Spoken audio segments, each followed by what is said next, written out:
우리 교회에서 또 우리의 삶에서 그 모퉁이 돌로 그렇게 든든히 서 계신 우리 예수님을 찬양합니다. 우리의 삶 속에서 더욱더 뚜렷하게 그 예수님을 느끼며 살아가는 그 은혜가 임하기를 간절히 원합니다. 오늘 예배를 통해서 바로 그것을 얻어가시는, 아무도 거저가는 분 없는 그런 귀한 예배, 복된 예배 될 수 있기를 다시 한번 간절히 축복합니다.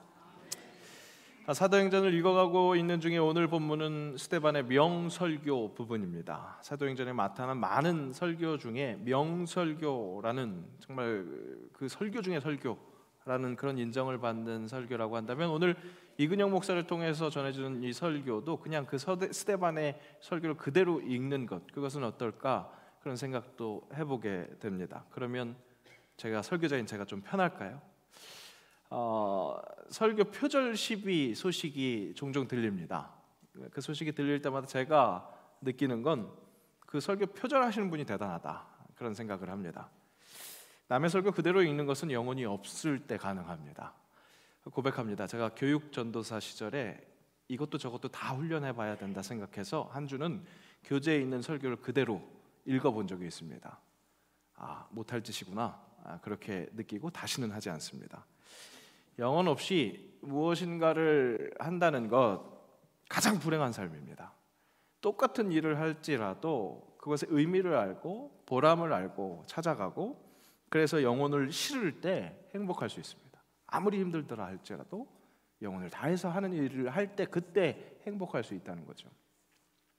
한 주 한 주 나름 낑낑대다가 설교를 하고 나면, 물론 그 설교가 명설교가들의 기준으로 보자면 조금 부족할지 모르지만, 제게 있어서는 또 하나의 자식을 낳은 것 같은 그런 느낌을 갖게 됩니다. 물론 이 이야기는 진짜 자식을 낳아본 어머니들에게 또 죄송한 말이기도 하지만요, 그만큼 감사의 조건이 될 수 있다는 거죠. 시편은 이렇게 말씀합니다. 함께 읽겠습니다. 주의 말씀의 맛이 내게 어찌 그리 단지요, 내 입에 꿀보다 더 다니이다. 그렇습니다. 여러분, 말씀은 워낙 답니다. 맛있습니다. 그런데 그런 말씀에 설교자가 간을 잘못해서 영 먹기 힘든, 그런 맛없는 그런 영적 양식이 된다면 영광을 가리는 거죠. 하나님의 영광을 가리는 거죠. 그런 일이 일어나지 않도록 저도 기도하지만 여러분들도 계속해서 기도하고 있는 줄로 알고 있습니다. 앞으로 계속해서 우리가 함께 나누는 이 말씀을 위해서 기도할 때, 바로 그 여러분들의, 우리 모두의 기도가 우리가 함께 나누는 이 영적 밥상에서 먹는 그 양식이 진짜 맛있을 수 있는 그런 양식이 될 수 있는 비법 소스가 될 겁니다. 그러니까 앞으로도 계속해서 기도해 주시기를 부탁합니다. 물론 말씀은 항상 먹기 좋기만 하지는 않습니다. 달기만 하지는 않은 거죠. 정말 우리에게 약이 돼서, 진짜 우리가 그냥 보통 하는 말로 은혜 많이 받았습니다, 그 말이 진짜 감동해서 멈추는 것이 아닌, 하나님을 제대로 아는 그런 은혜를 받는 말씀이 될 때에는 때로는 너무나 예리할 때가 있다는 거죠. 히브리서 말씀 함께 읽습니다. 하나님의 말씀은 살아있고 활력이 있어 좌우에 날선 어떤 검보다도 예리하여 혼과 영과 및 관절과 골수를 찔러 쪼개기까지 하며 또 마음의 생각과 뜻을 판단하나니. 정말 날선 검과 같은 그 말씀은 너무 예리해서 맛있게 삼키기는커녕 가까이 하기에도 너무나 부담스러운 그런 때가 있습니다. 오늘 스데반의 설교가 명설교인 이유는 그렇게 달아서 너무나 수월하게 먹을 수 있는 그런 설교였기 때문에 명설교가 아니라 폐부를 찌르는 것 같은, 진짜 지난주 설교 제목처럼 전곡을 찌르는 처방과 같은 그 말씀이 너무 날카로워서 듣는 사람들을 괴롭게 하는 설교였기 때문에, 그래서 명설교였습니다. 실제 오늘 스데반의 설교를 듣는 사람 중에 어떤 사람들은 이런 반응을 보였죠. 큰 소리를 지르고 귀를 꽉 막고 일제히 그에게 달려들어서 돌을 들고 결국 이 설교자 스데반을 돌로 쳐 죽이는 일까지 발생됐습니다. 물론 이 스데반의 설교 후에 스데반이 돌로 맞아 죽은 이유 중에 하나가 그 설교가 너무 길었기 때문이었다는 그런 우스갯소리도 있습니다. 실제 오늘 스데반의 설교는 총 60절 가까이 되는 그런 분량을 차지하고 있습니다. 사도행전에 총 24편의 설교가 실려 있다고 하는데 그 중에서 진짜 명설교라고도 하기도 하고 가장 긴 설교이기도 합니다. 소위 목사님 은혜 받았습니다 라는 설교를 하기 위해서 필요한 것들을 무시한 그런 설교였습니다. 그 무시한 것 어떤 것이었느냐? 첫 번째, 역시 길었고요. 그리고 두 번째, 청중들이 정말 부담스러워하는, 듣기 싫은 돌아섬, 회개를 촉구하는 설교였기 때문에 그렇습니다. 그런 설교를 오늘 주의 깊게 보려고 하는 오늘 설교 시간에도 어쩌면 저와 여러분은 불편해질 수 있습니다. 그렇다고 여러분 저를 향해서 돌을 던지면 안 되겠습니다. 왜냐하면 전 좀 더 살아야 될 것 같고요. 그리고 둘째, 회개, 돌아섬이 진짜 우리를 살 수 있게 하는 진리이기 때문에 그렇습니다. 오늘 스데반은 말씀을 전하고 죽었습니다.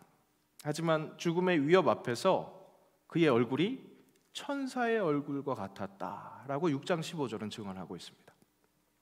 반면 스데반의 반대자들, 그러니까 스데반을 죽이려고 돌을 들었었던 그 사람들의 모습은 어땠습니까? 분명히 살아남았습니다. 그런데 그 사람들의 모습은 아까 우리가 확인한 것처럼 괴로워서 소리를 지르고 귀를 막고 공격성을 띠고 돌을 들고 그렇게 쳐 죽이는 그런 모습. 아마도 그들의 삶에 남아있는 시간에도 그런 모습으로 살 수밖에 없었을 것입니다.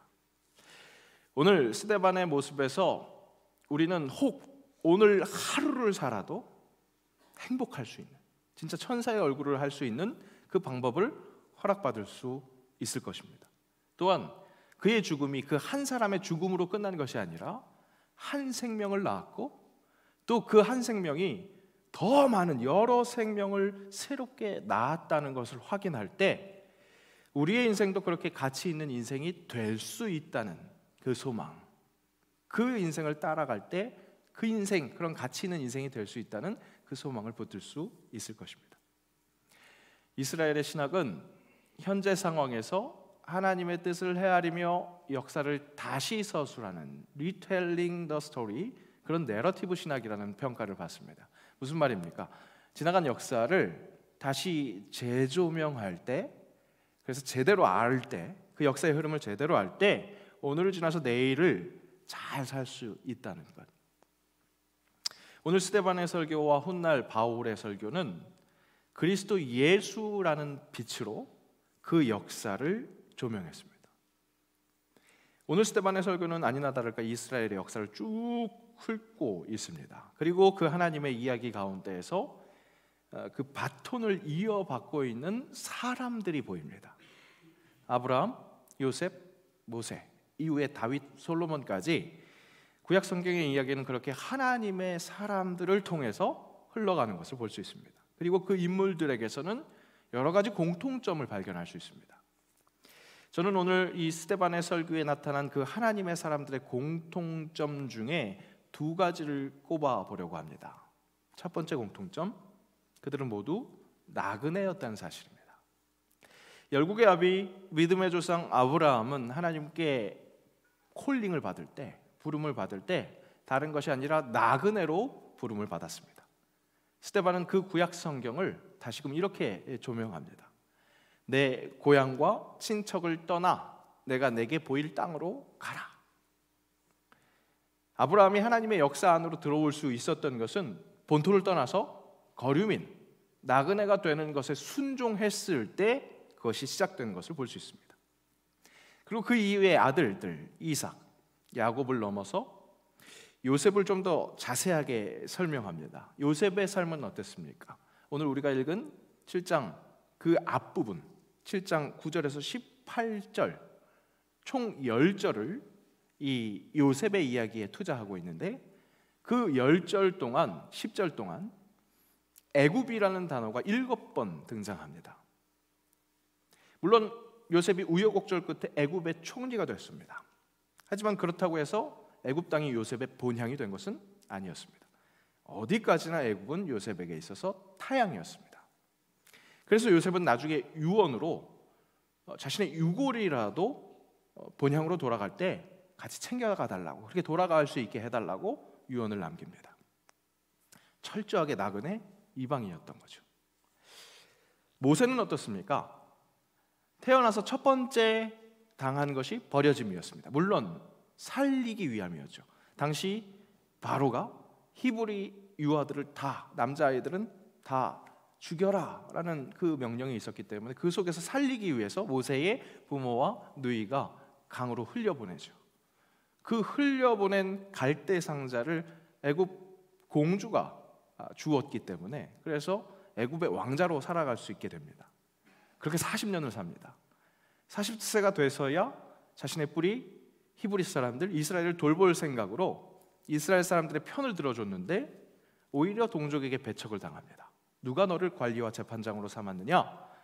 그런 괄시를 받고 결국에는 여기에도 속하지 못하고 저기에도 속하지 못하면서 위대한 강해로 쫓겨나게 됩니다. 결국 거기까지 정리해 볼까요?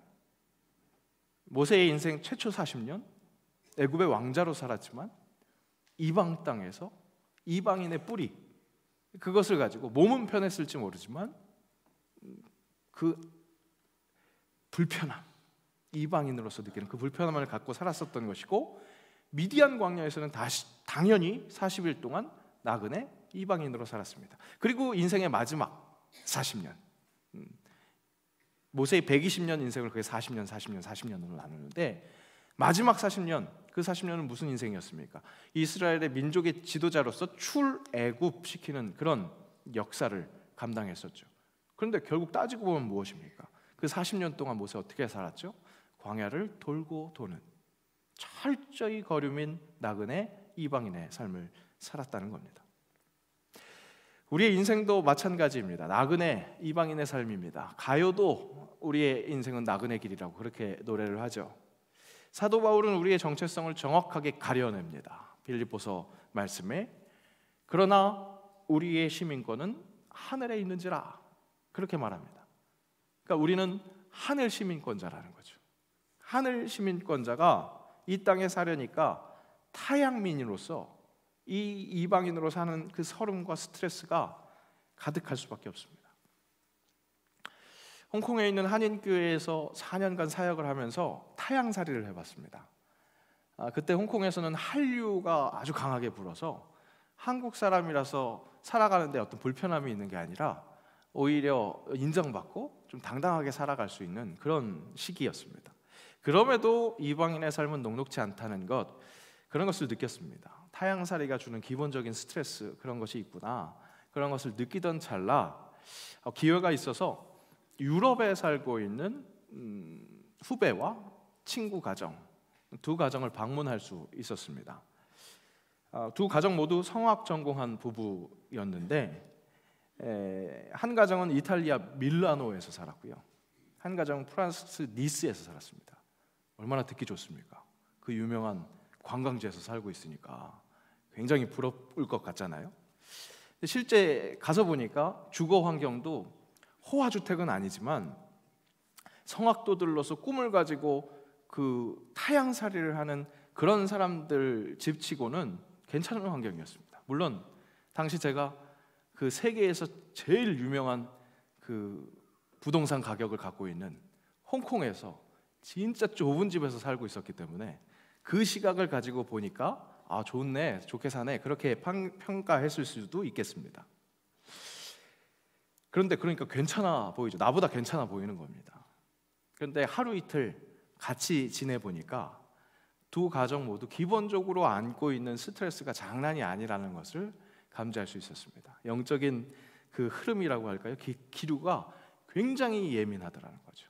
그것을 보면서 아, 역시 타향살이가 주는 기본적인 스트레스, 그것은 장난이 아니구나, 그것을 알 수 있었습니다. 여러분, 삶이 힘들고 고통스럽고 괴롭습니까? 나만의 문제가 아닙니다. 겉으로 멀쩡해 보이는 사람도, 정말 괜찮아 보이는 사람도, 나보다 괜찮아 보이는 그런 사람들도 힘들고 고달픈 거 다 있습니다. 왜 그렇습니까? 하늘 시민권자가 이 땅에서 살아내려 하니까 그 타향살이에서 오는 고통, 그것이 있을 수밖에 없다는 겁니다. 성경의 많은 인물들이 그런 우리의 나그네 삶을 대변해 주고 있다는 것, 오늘 스데반의 설교에서도 알 수 있습니다. 나그네, 타향살이, 거류민의 삶, 그렇게 힘든 삶이라는 것을 보여주다가 이스라엘 역사 속에서 좀 변화가 생겼습니다. 약속의 땅, 그곳에 들어가고 왕정이 시작되면서 변화가 생깁니다. 안정을 찾는 겁니다. 무엇보다 큰 안정, 성전을 짓습니다. 광야에서 떠돌 때는 이스라엘 민족 성막으로 하나님의 임재를 파악했습니다. 거류민, 이방인, 나그네라는 그 기본적인 스트레스 속에서도 그들을 붙잡아 준 것은 그 발걸음마다 함께한 정도가 아니라 그 대열에서 가장 앞에서 인도해 주었던 그 중심, 성막이 있었습니다. 그랬던 그들에게 가나안 땅이라는 안정이 찾아왔고, 그 안정에서 하나님을 더욱 안정적으로 섬길 수 있는, 하나님을 안정적으로 섬길 수 있는 그런 성전이 건축된 겁니다. 다윗의 때 계획됐고 솔로몬 때에 이루어졌습니다. 큰 은혜였습니다. 근데 그 큰 은혜에도 불구하고 부작용이 나타납니다. 마치 나그네가 아닌 것처럼. 지금 약속받은 그 가나안 땅이 진짜 완전한 본향인 것처럼 착각이 탑재되기 시작한 겁니다. 그러면서 엉뚱한 고정관념이 생깁니다. 여기서 이야기하는 고정관념은 우리가 항상 이야기하는 그런 의미의 고정관념이 아니라 하나님을 성전에만 고정시키려고 하는 고정관념입니다.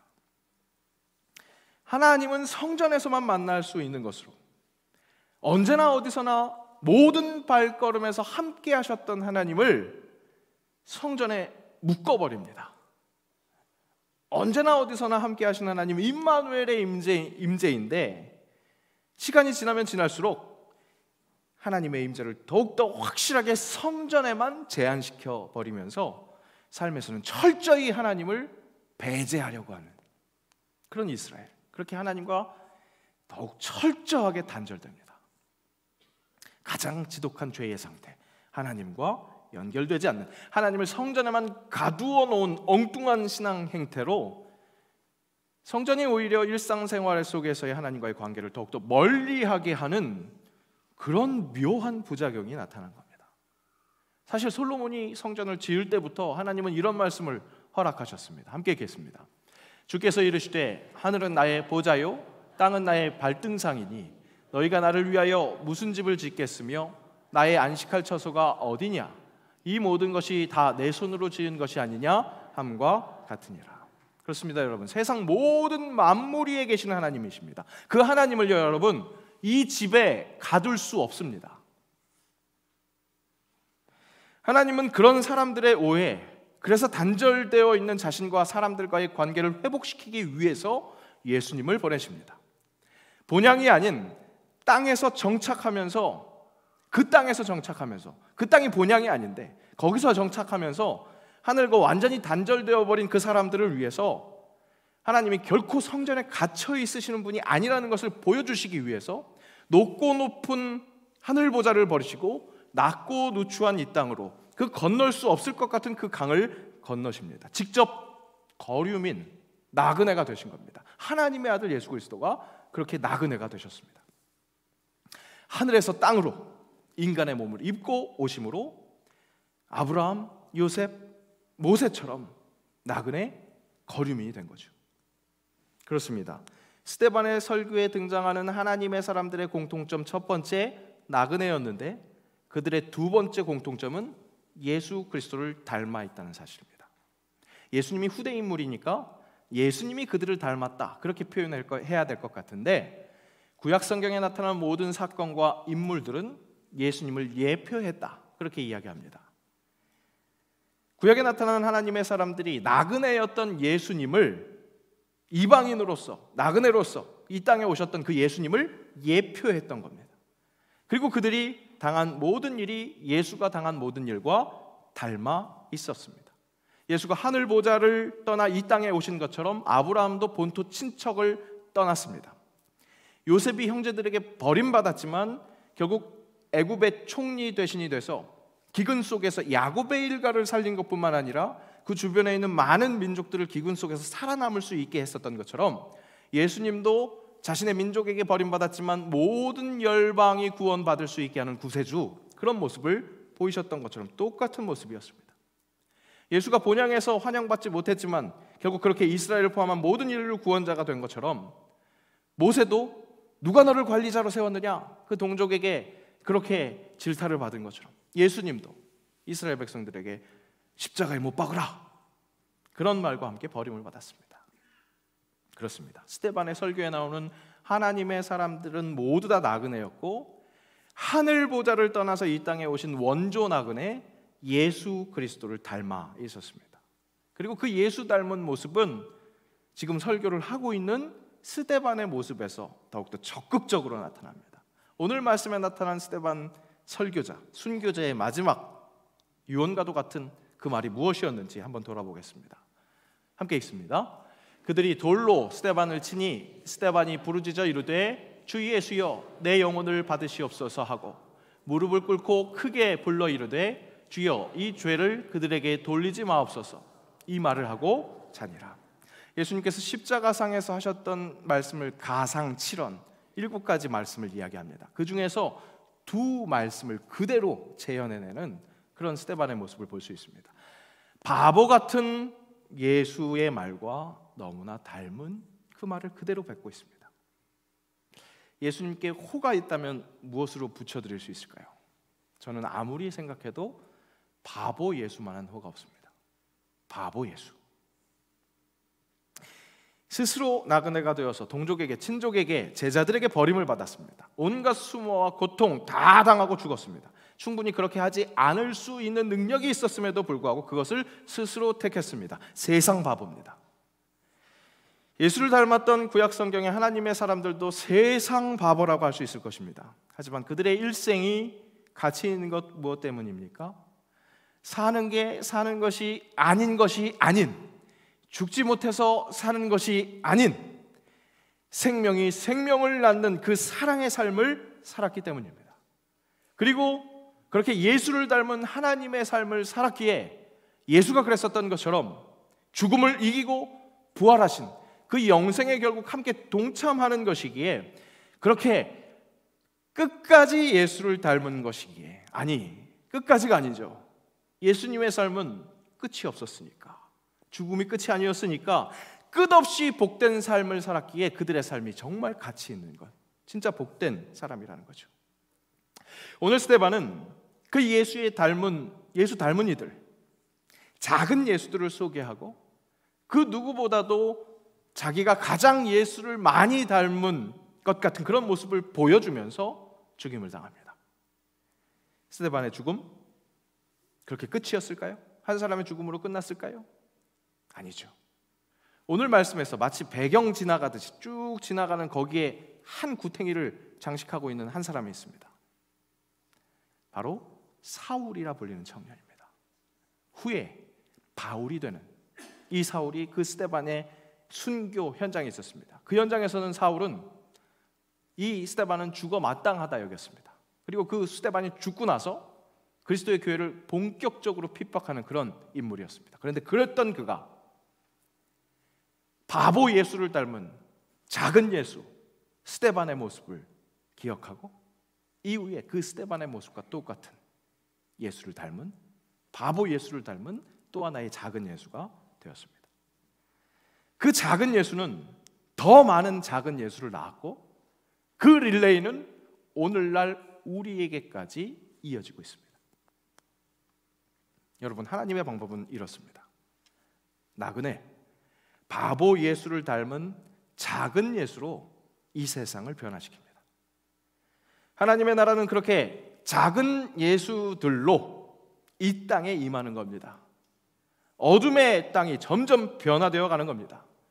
하늘 시민권자가 본향인 하늘로 가야만 기쁨을 누릴 수 있을 것 같지만 하나님의 방법은 예수 그리스도가 그랬었던 것처럼 하늘 시민권자가 이 땅에 일어나는 하나님 그 통치에 쓰임받게 하셔서 직접 하나님 나라를 목격하게 하시고 그 하나님 나라를 더 많은 사람들에게 보여줄 수 있게 하는 그것이 하나님의 방법이라는 겁니다. 작은 예수를 쓰시는 하나님의 방법. 너무나 거친 이 땅 위에서 말씀이 육신이 되어 우리 가운데 거하신 그 독생자의 영광을 누리면서 증언하며 사는 삶. 그런 예수를 닮은 삶, 그런 작은 예수가 되는 것.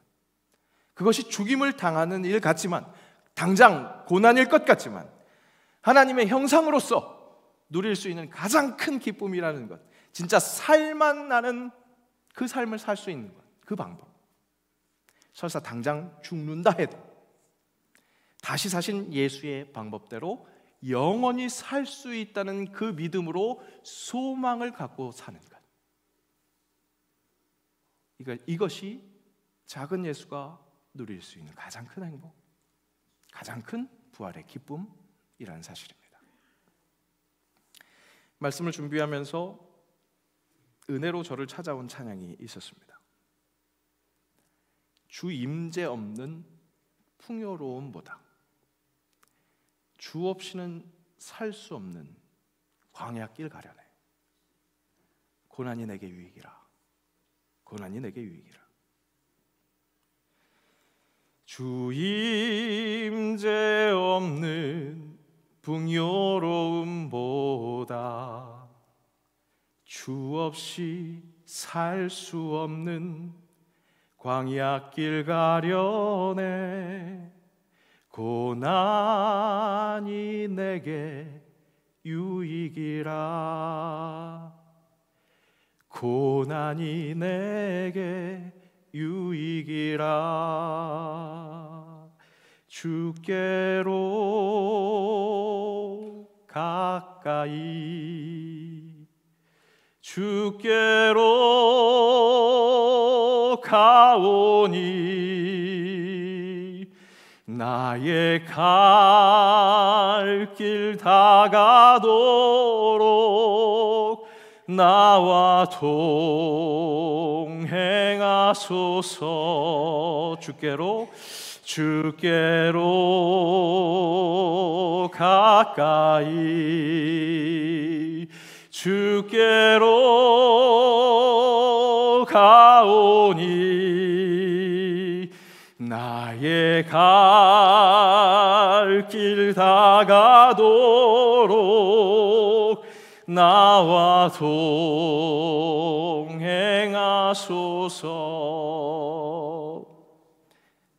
가사를 깊이 있게 묵상하는데 솔직히 지금 당하고 있는 고난, 그것은 감사라고 고백할 수 있는데, 새로운 고난 주시옵소서, 고난이 나에게 유익이니까 주님 고난 주시옵소서, 그렇게는 고백 못하겠더라고요. 아직 바보가 덜 됐나 봐요. 그런데 행여나 풍요로움으로 인해서 주의 임재가 없는 그런 삶을 살고 있다면 그것이 가장 큰 불행이고, 오히려 주 없이는, 정말 주가 없으면 절대 살 수 없는 그 광야길 가면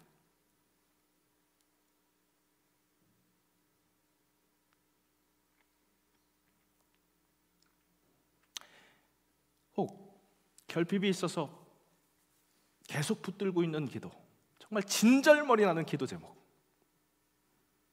그것이 있어서 한탄이 되고 원망스러운 그런 것이 아니라 오히려 그 결핍이 있어서 내가 주님을 붙들 수 있다면,